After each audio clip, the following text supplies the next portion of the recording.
Dragon's Dogma is a game about balance. Not in the sense that all vocations are balanced, because they can definitely get overpowered in the late game. No, it's more about how you balance your team to meet every single circumstance you can encounter in the game world. And no matter what monsters you encounter, it's always helpful to have a tank. So in today's video, we're going to be going over the fighter vocation and all of its core skills, its regular skills, and also its augments, so we can see just what the fighter vocation has to offer for players in Dragon's Dogma 2. So without further ado, let's get into the fighter vocation. The fighter vocation is kitted with heavy armor and usually a sword and shield, although you can also wield a mace if you so choose. Whether or not you choose a mace or a sword does not affect what skills you have access to, but the look of your character is all too important as well. So with that knowledge in mind, let's get into the core skills. Fighter's light attack is called Onslaught, which allows you to perform a 4-hit combo with your sword. Along with this combo, it should be noted that the angle of your sword actually changes depending on the height of your enemy, and this is the case with all skills. Fighter's heavy attack is called Impale, and this allows you to do a sort of Superman punch with your sword or mace in the air. And if a foe is knocked off balance, it can lead to multiple hits, so be sure to keep an eye out for any knockdown opponents. However, arguably the most important skill of this entire video is going to be its vocation action, which is called Defend.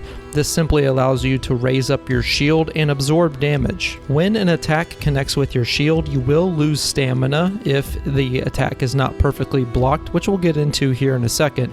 But the other important aspect of this skill is that as you raise your shield, your character will face forward and you will need to hit the circle button to reposition your shield if you need to turn. Of course, if you're not facing the appropriate direction, you will not block the attack and you most likely will take normal damage. Moving on to two core skills here, we have Deflect and True Deflect, and we can assume that these two core skills are built off of each other, and this simply allows you to parry any incoming strikes. The difference between Deflect and True Deflect is that for regular Deflect, if you happen to counter attack properly, it will consume less stamina than a regular block would, and if you have True Deflect equipped, it will consume no stamina if blocked correctly. This will also deflect attacks back towards the target with impressive might, which may cause a stagger. And this of course can be followed up with additional skills. When you're playing as a fighter, it is very important that you learn how to time your blocks properly, as this is your bread and butter and will be the main source of your survivability as the fighter vocation.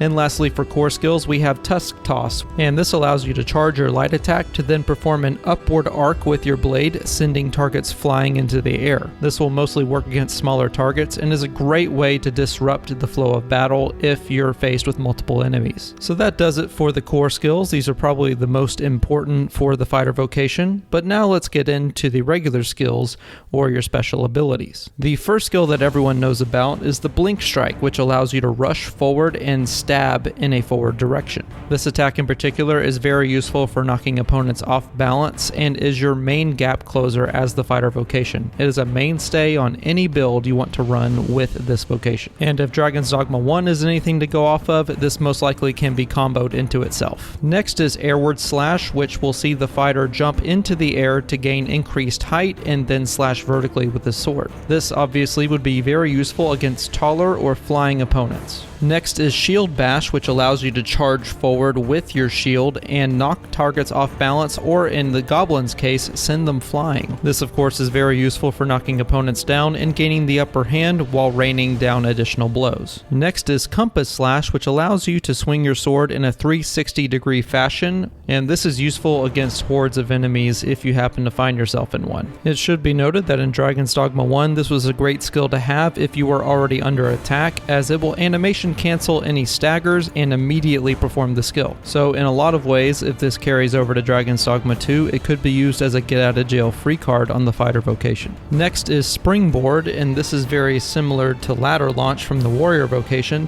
This allows you to use your shield to launch your allies into the air. This will allow your allies to gain the upper hand if they want to climb onto a monster's weak point more quickly, and it can also be used to give your allies a boost if they see treasure on a higher platform you can't normally reach. Next is Shield Summon, which allows you to bash your shield in order to draw aggro, which of course is very useful in any fighter vocation that wants to maintain aggro onto yourself as the primary tank of any team. If the tank route is not something you prefer to pursue, then this skill might not make it onto your list. However, if you are a tank, this is definitely a mainstay. The next skill is Gouging Skewer, which allows you to thrust your blade into your target before raining further blows on them. Essentially, this allows you to stab your blade into your opponent and then keep stabbing them repeatedly until the skill is done or you run out of stamina. This is very useful against smaller opponents, as you can see here that you can pin them down into the ground before actually raining down the blows. Not only does this make your job easier as a fighter, it also allows your allies to get in on the action more easily as well. We also have Impeccable Guard, which allows you to spin around in a 360 faction, much like Compass Slash, except in this case you're spinning with your shield blocking from all directions. Much like Compass Slash, you can use it while you're under attack, and this is great if you happen to be surrounded and in a tough spot and need extra defense.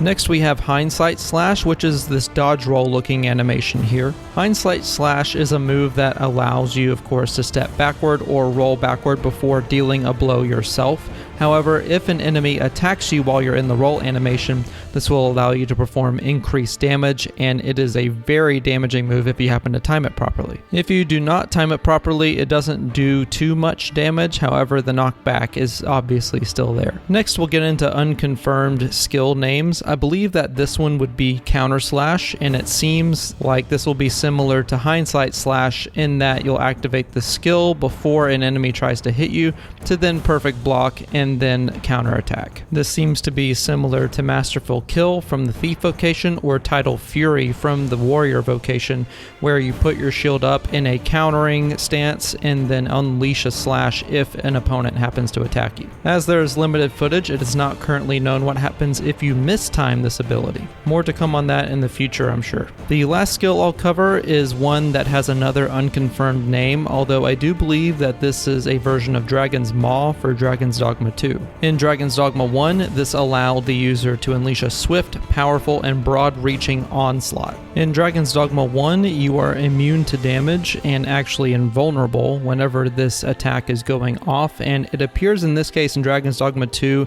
that this might be headed off with a bash from your shield, which then leads to extra hits upon an additional input. All of this, of course, is my personal speculation on the mechanics of the skill. We won't know anymore until a demo or the final release comes out, but I figured I would mention it since it's obviously an amazing looking skill and it has been shown in the many gameplay trailers. And that about does it for all the skills that we currently know about for the fighter vocation. Let's go ahead and get into the augments. First we have Dominion, which allows you to lift up and pin down foes for an extended duration. This will of course allow your team more time to then catch up with you for smaller enemies to then deal the killing blow, or if you're holding down an enemy yourself, such as whenever you jump and perform a grab to tackle an enemy, it will allow you to keep them pinned longer so that you can get more slashes in and potentially execute them that way.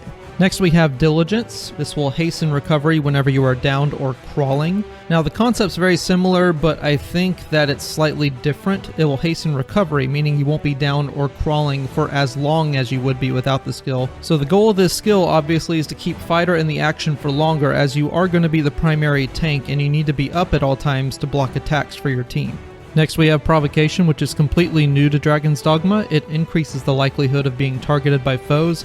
This will only serve to increase your aggro, of course, and it will be a nice little boon whenever you have shield summon to then be able to maintain aggro on enemies for longer. This of course is going to be very useful to any fighter on the battlefield, as you do want most of the attention to be focused on you whenever you can perfect block any sort of damage that comes towards you and mitigate that damage from your team. Thu is a straight copy of Sinew from Dragon's Dogma 1 and enables you to carry additional weight. Pretty self-explanatory. Next we have Metal, which is another copied augment from Dragon's Dogma 1. It will augment your physical defense, and this will only help to bolster your physical defense. So that'll be very nice. It'll help your tankiness. And guys, that'll do it for the fighter vocation. Thank you guys so much for watching. I know a lot of people have been waiting for me to cover something related to the fighter vocation, and here you go. I hope that makes you happy. Anyway, thank you guys for watching, and I'll talk to you again real soon.